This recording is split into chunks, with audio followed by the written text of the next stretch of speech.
में अपने एम्पायर खड़ा करके मैच खेलता था, मैं तब से जानता हूं इसको। ये एक चीज मांगेगा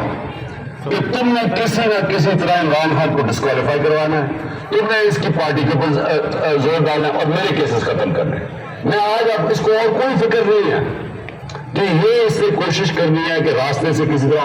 इमरान खान को हटाया जाए, क्योंकि है बड़ा बुजदिल आदमी, इलेक्शन से भाग रहा है, मुल्क को दाव पे रखवाया हुआ है। इलेक्शन के बगैर मुल्क आगे नहीं बढ़ सकता। ये इलेक्शन इसलिए नहीं करवाया कि जैसे हार जाने और अपनी सिर्फ अपनी जात के लिए सारा मुल्क आज जिधर खड़ा है और जिस तरफ जा रहा है, और जिससे मैंने शुरू की थी आज की तकरीर कि जब एक मुल्क का रिस्क फैक्टर कर्जे वापस करने का, जब वो रिस्क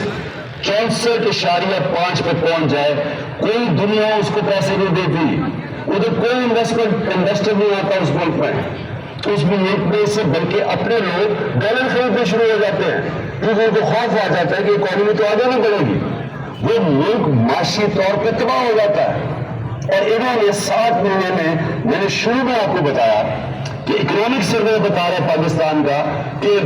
17 साल के बाद गवर्नमेंट की